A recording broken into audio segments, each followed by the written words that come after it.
Діни сенім адамзатты жақсылыққа жетелейді дейді. Бірақ дәл қазіргі кезеңде олай болмайтыр. Бүгінгі күні тура жолды түсіндіретіндерден гөрі дінді жамылып адамзатты адастырушылар көп. Олардың пиғылы таза емес екені, көксегені адамды Аллаға жақындату емес, өз мақсатына жету екені анық.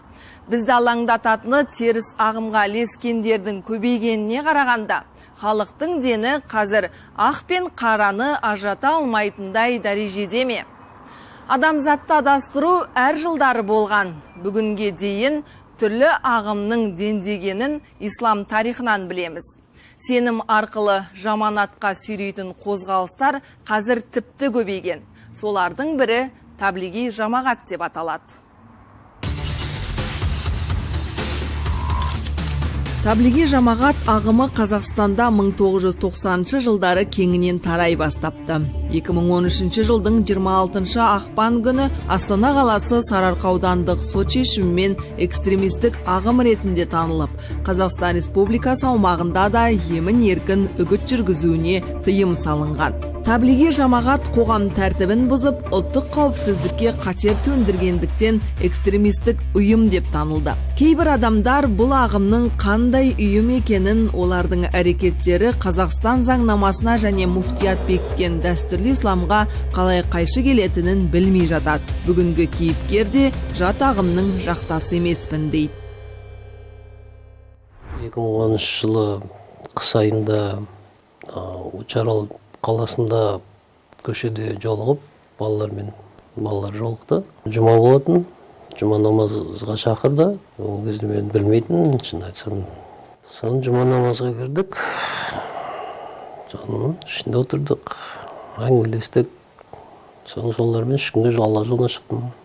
Қазақстан, Бескөл деген сияқты ауылдарды араладық.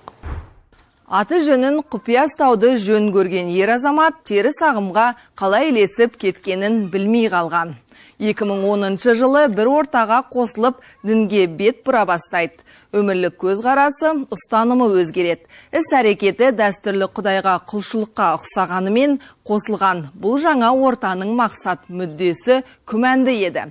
Бірақ мұны кейіпкеріміз аңғармады. Айтқандарын бұлжытпай орындап, үгіт насихатын санасына сіңірді. Учарал қаласында Ақтөбенің жамағаттары қақырат жүр екен сол кісілер. Мешітке алып барды, отырдық, сөйлестік. Соны дәрет алу білесің бе дейді. Құдай сақтасын, мен мұсылманмын деп өзім ойлап жүрмін. Өзім сол кезде мұсылманмын деймін, бірақ калиманы білмейді екен. Ла иляха илlallah Мұхаммаду расулуллах. Сол жерде балалар түсіндірді, айтты. Содан кейін ой келді маған. Мақұлық жүрісін осы мұнан білмейсің, дәретті білмейсің, намазды білмейсің, срочно үйрену керек. Сөйткен өзін мұсылман санап жүрсін. Қалай үйрену керек деп бізбен бірге 3 күнге шық, мынандай бір рұқсатқа берді. Ықылас, Фалах, Фатиха сүрелерін осылар жатты деді. Анана жатты, әй кірмейді оймейм. Сөйтіп үйрендік 2-3 шыққаннан кейін. Ер азамат Алла жолындамын деген ниетпен 3 күндік сапарға шығыпты.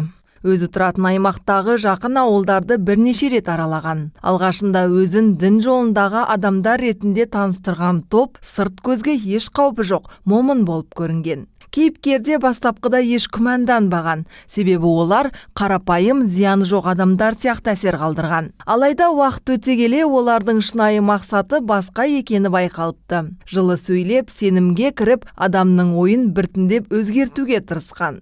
Адамның іші бауырына кіріп, сенімін пайдаланып, оны оңай адастыруға бағытталғаны кейін белгілі болған.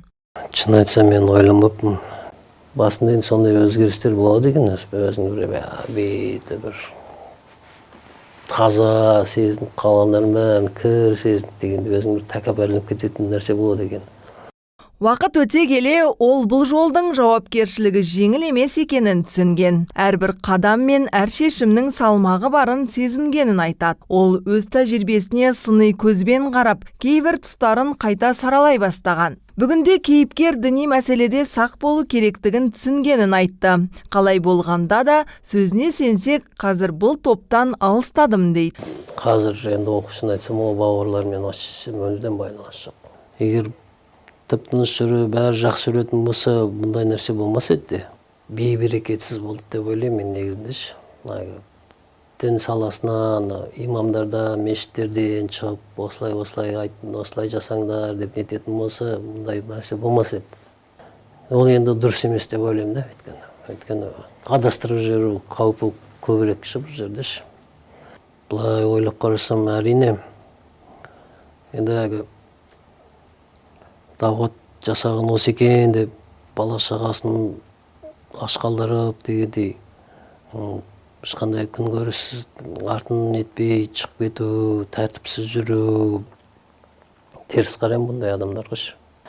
Енді осыларды дұрыс қарамай, дінге берілсін, оның бәрі, мысалы, әке-шешеңді ренжітіп дегендей, семьяңды әрекетін жақты көбейтетін болсаң, оның бәрі күйіп кетуі мүмкін. Саналмайды. 5 кейін Алла Тағала сен намаз оқисың ба, Алла жолына шығасың ба, біреу нетесің, оның керегі жоқ.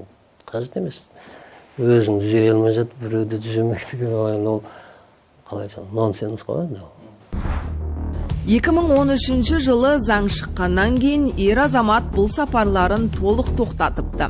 Жалпы теологтар кейбір жатағымдардың сырт көзге дұрыс көрінгенімен адамның ойын өзгертіп, өмірлік ұстанымына теріс әсер етуі мүмкін екенін айтады. Кейбірі тіпті бір қарағанда жылы көрінгенімен қоғам үшін қауіпті болуы мүмкін.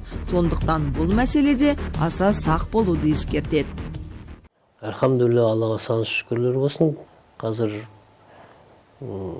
мешіттерде жақсы имамдар отыр, оқып келген ілімді адамдарымыз отыр, имамдарымыз отыр, солардан сұрайық білмейтін нәрсемізді.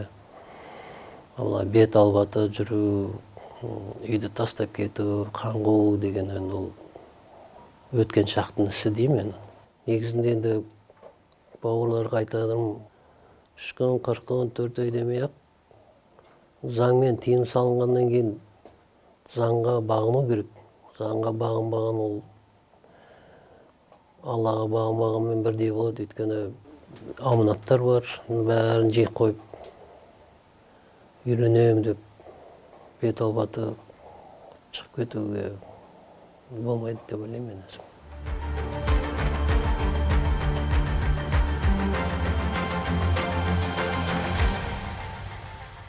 Үйге сирек келетін болды.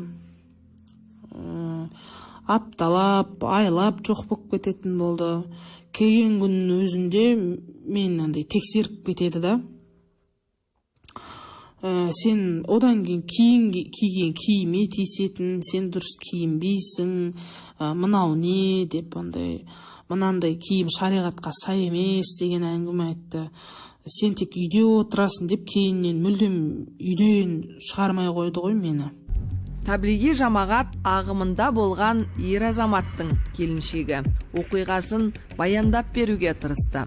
Осыдан 10 шақты жыл бұрын некесі қиылғаннан кейін келіншек жұбайының мінезіндегі өзгерістерді біртіндеп байқай бастағанын айтады. Оның сөзінше, отбасындағы шектеулер күн санап көбейген. Қайда бару, кіммен араласу, тіпті қашан және қалай сыртқа шығу керектігінде бақылауда ұстаған. Құрбыларымен, туыстарымен араласуға рұқсат бермей, оларды дінге жақын емес деп бағалаған. Бұл әрекеттерін күйеуі діни көзқарастармен түсіндіріп, намаз оқымайтын адамдарды теріс сипатта көрсетіпті. Сонымен қатар жұбайы өзін отбасының толық билеушісі ретінде танытып, менің айтқанымды ғана орындауың керек деген ұстанымды алға тартқан. Бұлар үшін жалпы бала шаға, отбасы, әйел деген нәрсенің құны көк тиын екенін түсіндім да. Пайғамбарымыз айтып кеткен дін басқаша еді ғой. Ал бұлар показухамен айналысады да. Мешітте керемет қып көрсетеді өздерін. әулие қылып бір өздерінің достарының алдында, жамағаттың алдында бір сондай тақуа, діндар адам болып көрінетін шығар. Бірақ отбасында шынайы бейнелері осындай. Жалпы мен емес, бұндай нәрсеге жолыққан, тағдыры осындай нәрсеге жолыққан әйелдер қаншама. Таблиги жамағат қозғалысының негізін Үндістанда дүниеге келген діни қайраткер Мұхаммед Ильяс Кандахлави қалаған.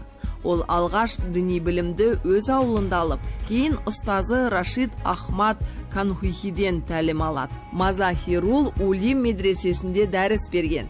Алайда 1926 жылы ұстаздық қызметін тоқтатып, таблиги жамағат қозғалысының негізін қалайды. Ағымның негізгі орталығы Дели қаласында орналасқан. Уақыт өте келе оның бөлімшелері Карачи мен Лахор қалаларында да кең тараған. Кеше ғана, бүгін ғана сізбенен бірге жолығып танысып, дінді үйренген адам барып екінші бір адамға дінді жеткізе алуы мүмкін ба? Діннің ішінде қаншама оның қағидаттары бар, Құдайдың әмірлері бар, бұйрықтары бар, пайғамбар саллаллаху өзі кейбір аяттарды сахабаларға арабшаны білсе де оларға комментарий түсініктемесін пайғамбар былай айтып жатыр деп жеткізген. Ал бүгін ғана білген адам дінді бүгін ғана үйрене салып, оны екінші адамға дін деген былай деп жеткізу дұрыс па? Жоқ, әлде ол адам жаңағы бұлардың айтатыны дінді жеткізу парыз, міндет былайша айтқан кезде. Білім маңызды емес, білім шайтанда болған дейді. Бұл қағида дұрыс емес.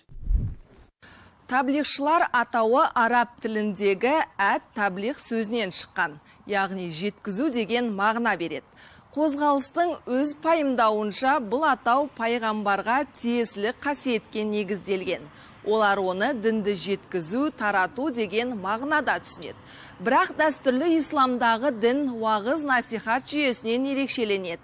Ғұламалар исламдағы уағыз насихат негіздерін Құран аяттары мен пайғамбардың хадистері аясында қарастырса, таблиғшылар бұл тәжірибені өз жолымен жүзеге асырады. Олар дінді тарату мақсатында бірнеше күнге, бір аптаға немесе 40 күнге шығып, елді мекендерді аралап, уағыз айтып, адамдарға ислам жолын жеткізумен айналысады. Таблиги жамағаттың негізгі 4 айлық сапарлары Үндістан, Индонезия және Пакистан елдеріне бағытталған. Әрине, кімге қыдыру ел аралау ұнамайды? Қараңызшы, тіпті кейбір діндарларымыз бар, тіпті қажылыққа барудың өзін туризммен алмастырып алды. Көрдіңіз, ондай болып тұратын болса, ендеше Қазақстан ішінде, ел ішінде дінді таратамыз деген уәжбен ел аралаудың бір дінде де қолданатын, дін арқылы да қолдау табатын, немесе рухани тұрғыдан да қолдау табатын бір жылы жастар үшін қазір осы таблиғ жамағаты болып тұр. Өйткені топ-топпен ел аралауға үлкен мүмкіндік береді. Сөйтіп олардың жаңа ғана қазақтың сөзі бар, тамағы тоқтық, көлігі көктік, азыр адам баласы деген сияқты. Барған жерінде мұсылманмын десе тәтер тамақ береді, өлместен күнін көреді, ел аралайды, бір жағынан игілікті іс атқарып жүрген сияқты болады. Бірақ шын мәнінде ол нәтижесіз, мақсатсыз, мәнсіз бір бос әурешілік болып тұр.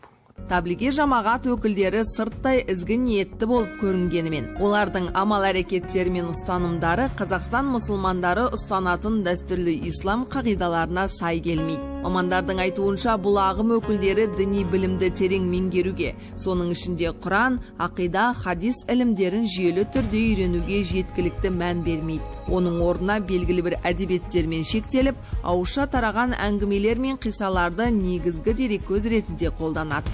Теологтардың пікірінше, мұндай көзқарастар мен тәсілдер адамдарды адастырып, теріс ілім алуына әсер етеді.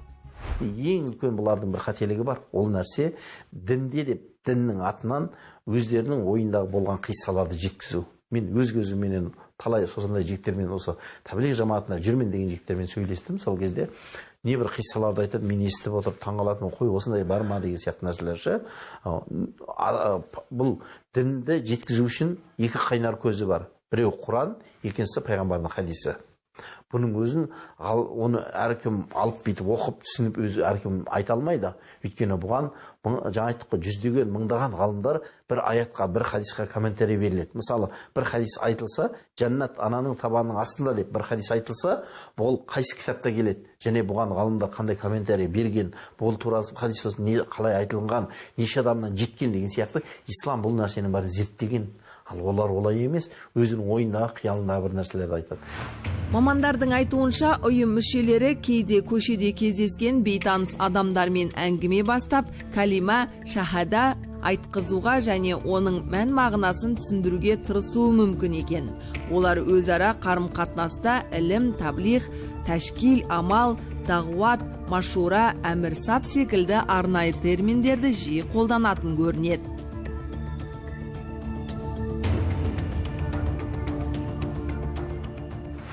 Айламалдардың ең жетігі қандай? Ең дұрыс жолы. Біріншіден жауапкершілікті алып тастайды.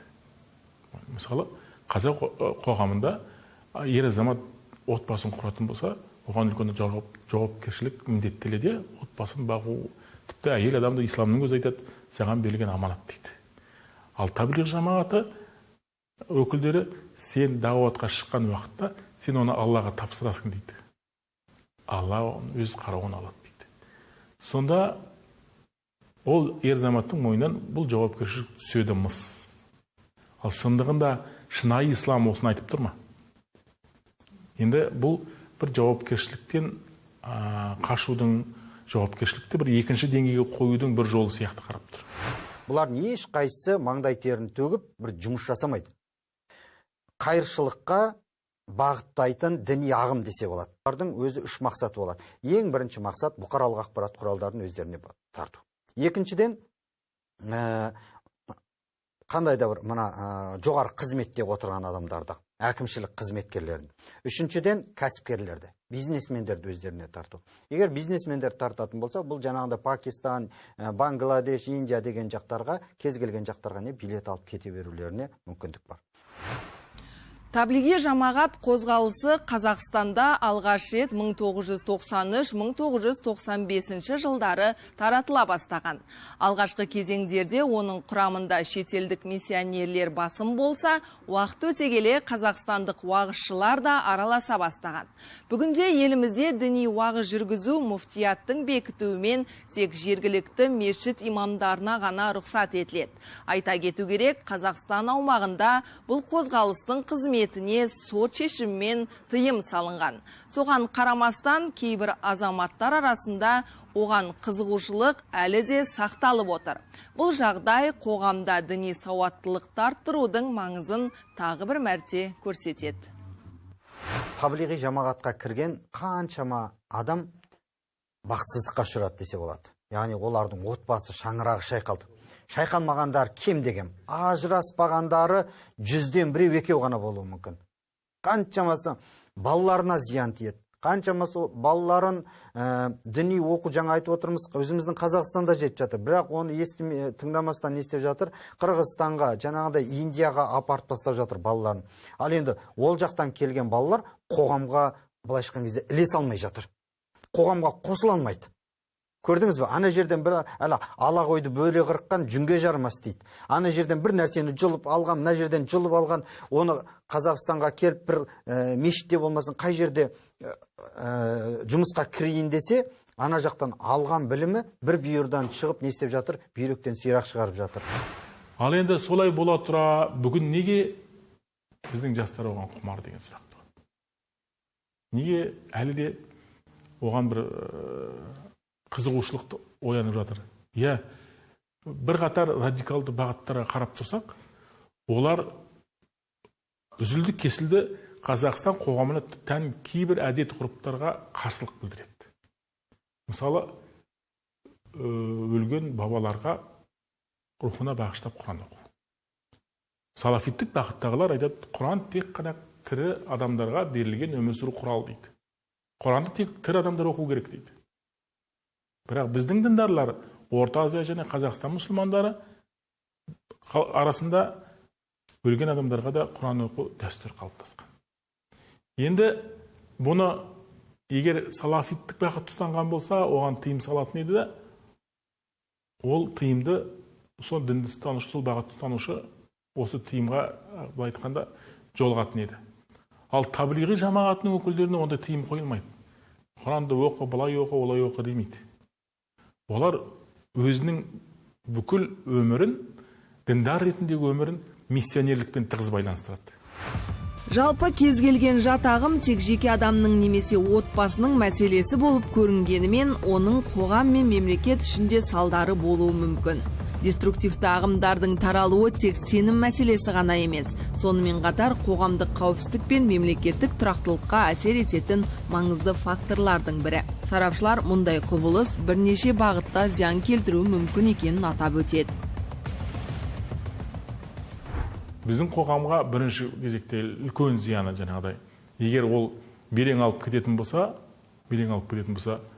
ол табиғатында мемлекетке қарсы идеология негізінде қалыптасқан болса, одан үлкен қарсылық күтуімізге болады. Бірінші зиян.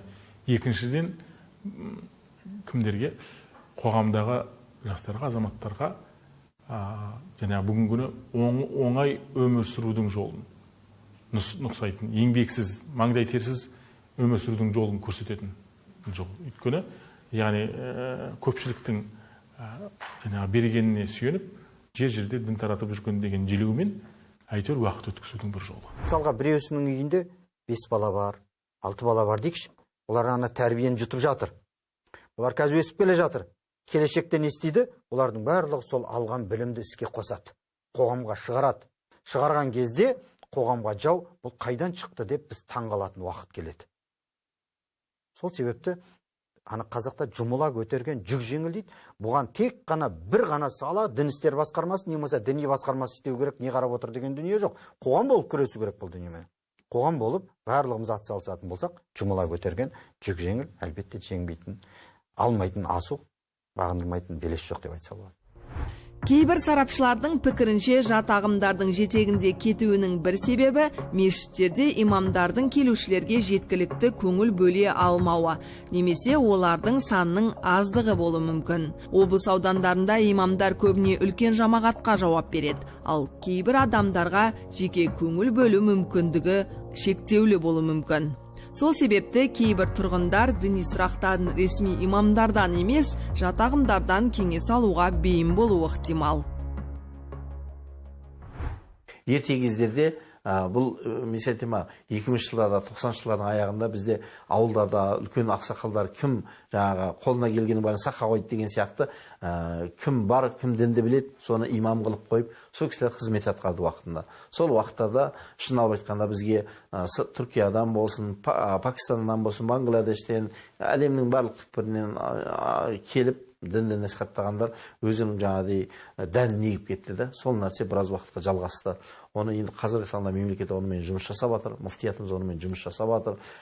Жаңағы біздің университеттерден, колледждерден бітіріп жатқан мамандар белгілі орындарда имамдар, ұстаздар жеткілікті түрде қызмет атқарып жатыр. Мен ойлаймын, осылай жалғаса берсе, келешекте елімізде дінді білім тұрғысынан көрсететін, дінді жоғарғы деңгейде, әлемдік деңгейде қазір бар, мысалы Малайзия сияқты мемлекеттер бар, Турция сияқты мемлекеттер, әлемдік мемлекеттер бар, дінді ұстап жүрген білім жағынан парасатты, үлкен діни мамандардың өзі университеттерде сабақ береді, жаңағы неше түрлі екі жағын бірге ұштасып алып жүрген ғалымдар бар да. Сондай деңгейге Қазақстанда шығады деп ойлаймын. Мамандардың айтуынша мемлекет жат ағымдардың әсерін азайту үшін кешенді шаралар ұйымдастыруда. Оған діни қызмет пен уағыздарды заң аясында реттеу, мешіттер мен медреселерде дәстүрлі исламды насихаттау, имамдардың біліктілігін арттыру сияқты іс-шаралар кіреді. Десе де дұрыс ақпарат ала алмай адасқандар әлі де азаймай тұр. Кейбір сарапшылардың ойынша, мешіттер мен медреселерде берілетін білім толық әрі жүйелі бола бермейді. Ал ізденушілердің нақты сұрақтарына жауап беру мүмкіндігі шектеулі болуы мүмкін. Басқарманың қызметіне 3 түрлі жұмыстарды жүзеге асыру керек. Оның алғашқысы әлбетте облыс аумағындағы діни ахуалды талдау, зерттеу, зерделеу қызметтерін ұйымдастыру болатын болса, екіншісі тұрғындарды деструктивті діни идеологияның ықпалынан сақтандыруға бағытталған ақпараттық түсіндіру жұмыстарын ұйымдастыру болып табылады. Және үшіншісі, сол кереғар ағымдардың ықпалынан зардап шеккен азаматтарды қоғамға қайта бейімдеу бағытындағы оңалту жұмыстарын ұйымдастыруда басқарманың құзыретінде көзделген. Енді ақпарат есебінде айта кететін болсақ, 26 жылдың 1-тоқсанында облыс аумағында жалпы 1000-нан аса ақпараттық түсіндіру бағытындағы жұмыстар ұйымдастырылып, 12 мыңнан аса тұрғын ақпараттандырылғанын ерекше атап өтуге болады. Мамандардың айтуынша, мұндай жағдайлардың алдын алу үшін мемлекет діни қызметті қатаң бақылауда ұстап, мешіттер мен діни білім беру орындарында тексерістер мен мониторинг жүргізеді. Сонымен қатар, қоғамда діни сауаттылықты арттыру, ресми сенімді дереккөздер арқылы ақпарат таратуға ерекше мән берілуде. Қазақстан аумағында тыйым салынған, діни экстремистік террористік саналатын ұйым мүшесі болған, олардың ұстанымын таратқан, үгіт насихат жүргізген адам қатаң жауапқа тартылады.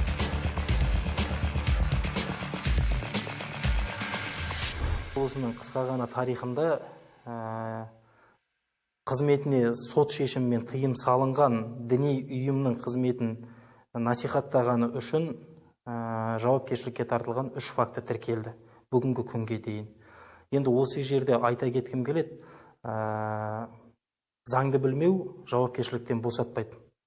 Яғни деструктивті діни ағымдардың қызметін, оның ішінде сот шешімімен Қазақстан Республикасының аумағында қызметіне тыйым салынған діни ұйымдардың қызметін қолдау, оның ішінде қаржылық қолдау көрсету, идеологиялық қолдау көрсету, ол әлбетте қылмыстық жауапкершілікке әкеп соқтыратын іс-әрекеттер болып табылады.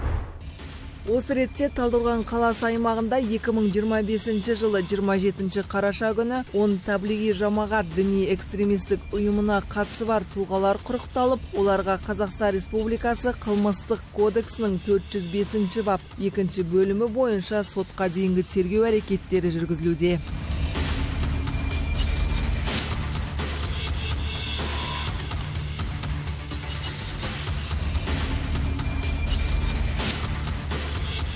Таблиғи жамағат шетелден басқарылатындықтан мемлекет қауіпсіздігін сақтау үшін ТМД елдері ішінде ең алғаш болып Өзбекстанда. 2006 жылы Тәжікстанда экстремистік ұйым ретінде танылып, олардың қызметтеріне бір жола нүкте қойса, 2009 жылы Ресей Федерациясы өз аумағында таблиғи жамағаттың әрекеттеріне тосқауыл жасаған болатын. Біздің елде де бұл ағымға заң жүзінде тыйым салынғанымен түбегейлі жойылмай тұр.